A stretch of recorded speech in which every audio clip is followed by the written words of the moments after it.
Welcome to Global Tech English. There is something about a Tuesday morning that feels different from a Monday. Monday carries weight. Monday asks questions. But Tuesday is quieter. Tuesday already knows what it is doing. You open your laptop. The screen comes to life.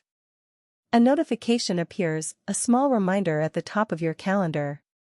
Stand up in 20 minutes. You take a sip of your coffee. You glance at the screen. You already know the rhythm of this morning. You have done this before. Many times. This is the world a lot of people live in now. A world of distributed teams, shared tools, and meetings that happen across time zones and kitchen tables and small home offices with good lighting. A world where the language of work has shifted, quietly, gradually, into something new. And if English is not your first language, that shift can feel invisible. The vocabulary is there, all around you. In the chat messages. In the meeting invites. In the quick voice notes someone sends at the end of their day, which is the beginning of yours. But nobody sat you down and explained it. Nobody handed you a list. You just started absorbing it. Slowly. The way most real learning actually happens. Sarah is here this morning to slow that process down. Not to stop it. Just to make it visible. To let you hear it clearly. So settle in. You do not need to take notes. You do not need to do anything. Just listen.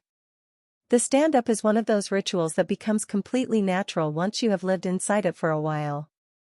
But the first time someone says, "Let's keep this to 15 minutes, and then immediately asks, "Who wants to go first?" It can feel like everyone else received a manual that you somehow missed. The stand-up. Also called the daily sync. Sometimes the morning check-in. The name changes depending on the team, but the structure stays roughly the same. 3 simple questions. What did you work on yesterday? What are you working on today? And is there anything blocking you? That last question is the one worth pausing on. A blocker. You will hear this word a lot. A blocker is anything that is stopping you from moving forward. It could be a technical problem. It could be waiting on someone else's decision. It could be access to a file you cannot find, or a question nobody has answered yet. I have a blocker, 3 words that carry a lot of weight in a short meeting. They tell your team, "I need help. Something is in my way." And they say it without drama, without apology. Just clearly. That directness is part of the culture. Stand-ups are not the place for long explanations. They are the place for signal.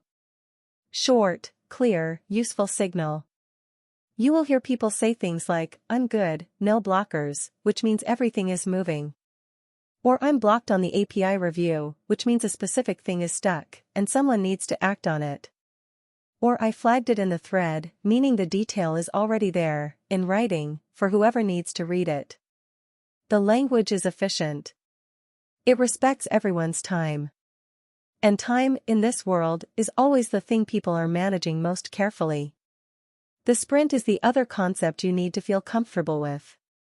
If you work in technology, or in any team that uses Agile methods, and many teams do now, well beyond the tech industry, you will hear the word sprint constantly. A sprint is a fixed period of work. Usually 2 weeks. Sometimes 1. The team agrees on what they will focus on during that time, and then they work toward it together. The sprint has a beginning and an end. At the beginning, there is planning. At the end, there is a review, sometimes called a retrospective, sometimes just called a retro. The retro is interesting because it is not about what you built. It is about how you worked. What went well? What felt difficult? What you want to try differently next time? And when a team actually uses the retro well, when people speak honestly, when the conversation is safe and constructive, it becomes one of the most valuable meetings on the calendar. Not because problems are solved in the room, but because they are named. And naming a problem is the first step towards solving it. You hear this kind of language a lot in modern teams. What went well this sprint? Or, what do we want to improve going forward? Or simply, what did we learn? These are not complicated questions. But they require something from the people in the room or on the call. They require honesty. They require a little courage. And they require the shared understanding that imperfection is not failure. It is just information.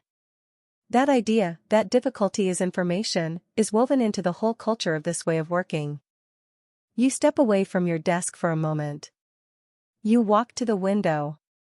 The morning light has shifted slightly since you sat down. This is something people do not talk about enough in conversations about remote work. The small movements. The brief pauses between one task and the next. The moments when the screen is not demanding anything from you. You come back to your chair. You open the project board. The project board is the visual center of the sprint. It is usually a digital tool, a column-based layout where tasks move from left to right as they are completed. From to do, to in progress, to done. Each task on the board is called a ticket. Or sometimes a card. Or a story, short for user story, which is a way of describing a piece of work from the perspective of the person who will eventually use it. As a user, I want to be able to reset my password easily, so that I don't get locked out of my account. That is a user story. Simple. Human. Focused on the experience rather than the technical detail. You might hear someone say, "I'm working on the password reset ticket." Or, "The story is still in progress." Or, "Can you take a look at the card I just updated?" The vocabulary shifts between teams. But the meaning underneath stays consistent. We have work. We are tracking it. We are moving it forward. Someone sends a message in the team channel. Just updating the ticket, moved it to review. Review is another stage many boards include. Before something is marked as done, it passes through a review. A colleague checks it. Gives feedback. Approves it. Or asks for changes. This is where the language of professional feedback becomes important. Left a comment on the PR. PR stands for pull request, a way of proposing a change to a shared codebase. But the idea extends beyond code. Reviewing someone else's work, leaving a comment, suggesting a revision, these are acts of collaboration. And the way you do them matters. There is a difference between saying this is wrong and saying I think this could be clearer, what do you think? Both are feedback. But one opens a conversation. The other closes it. The best teams understand this. They have learned, often through difficult experience, that psychological safety, the sense that you can speak up without fear of embarrassment or punishment, is not a luxury. It is a condition for good work. You can hear it in the language. Great question. I might be missing something, but happy to jump on a call if it's easier to talk through. These small phrases signal something important. They say, I am here with you. I am not against you. We are trying to solve this together. That collaborative tone is one of the things that makes modern remote teams function. And it is also, quietly, the kind of English that feels most natural to use, and most valuable to understand. The midday hour arrives. You close a browser tab. You open another. You scan through a few unread messages. Someone has shared a link to a document. Updated the spec, would love eyes on this before the demo. A spec. Short for specification. A document that describes what something should do before it is built. And a demo, a demonstration. A short presentation, usually at the end of a sprint, where the team shows what they have completed. We're demoing on Friday afternoon. Can we move the demo to Thursday? I have a conflict on Friday. A conflict, in this context, means a scheduling conflict. Something else already on the calendar at the same time. Not a dramatic disagreement, just a logistical overlap. You add it to your calendar. Thursday. Demo. There is something satisfying about the demo, even as a listener. Even when you are not the one presenting. There is a sense of arrival. Of completion. The sprint had a direction. Now you are here, at the end of it, and something exists that did not exist 2 weeks ago. That rhythm, sprint, stand-up, review, demo, retro, gives shape to work that might otherwise feel formless. Especially in remote teams, where the physical boundaries between work and not work can blur in ways that are sometimes freeing, and sometimes quietly exhausting. The structure holds things together. The afternoon light is softer now. You have been in 2 meetings. You replied to a handful of messages. You updated a ticket. You moved something from in progress to done, and felt that small, clean satisfaction that comes with it. This is the texture of modern work. Not dramatic. Not urgent, most of the time. Just continuous, careful, collaborative movement forward. And the English that lives inside this world, the vocabulary of stand-ups and sprints and blockers and reviews, it is not complicated. But it does take time to feel natural. It takes repeated exposure. It takes hearing the same words in slightly different contexts until, one day, they simply belong to you. That is how language works. Not through memorization. Through immersion. Let's stay in that world a little longer. One phrase you will hear often, especially during planning, is estimation. Estimating the work. How long will this take? How complex is it? Teams use different systems to estimate. Some use time, hours, days. Some use a more abstract scale, like story points. The specific system matters less than the practice itself, which is to pause before starting something and ask, do we understand what we are actually committing to? Because often, the answer is, not fully. And that is fine. The estimation is not a contract. It is a conversation starter. I think this is a 2-day task, but there are a few unknowns. Let's call it 3 days and revisit if anything comes up. What are the dependencies? Are we waiting on anything from another team?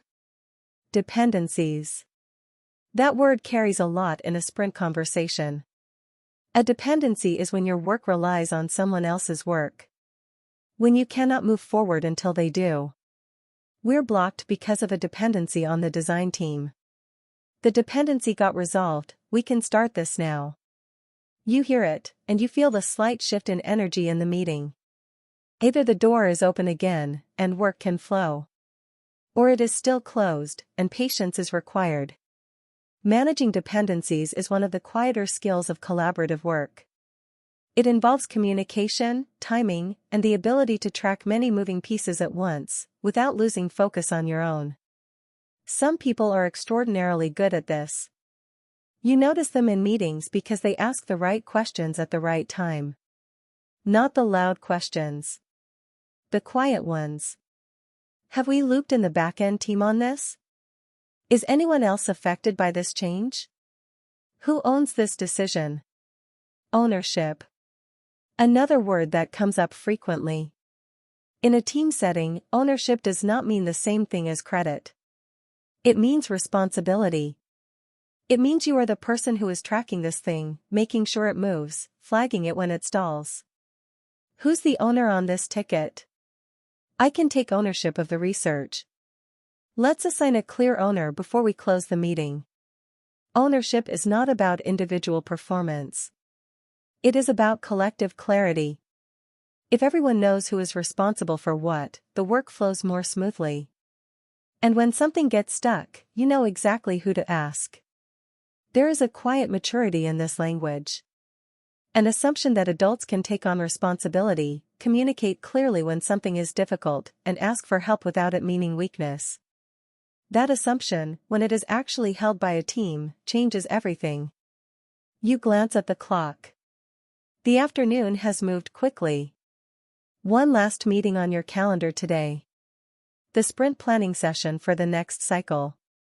You have your notes open.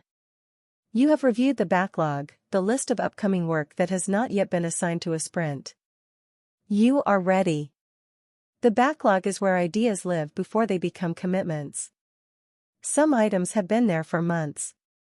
Some were added this week. During planning, the team goes through them together and decides what belongs in this sprint. What can wait?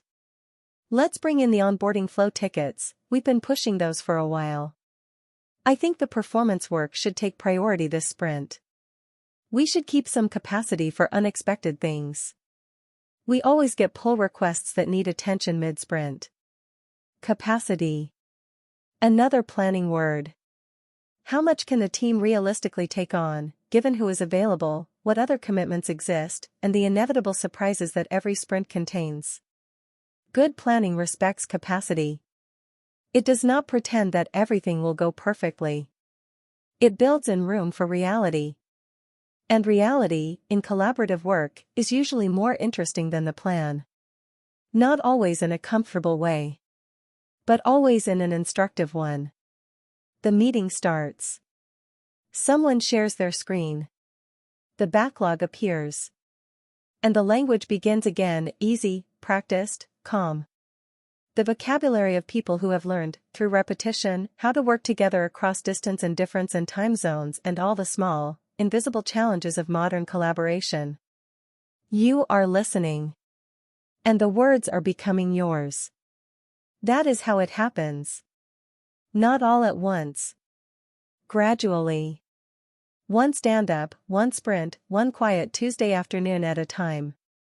And one day, sooner than you expect, you will be the one in the meeting saying, naturally, without thinking, I'll take ownership of that. I'll flag it in the thread if anything comes up. And it will feel completely normal. Because it will be.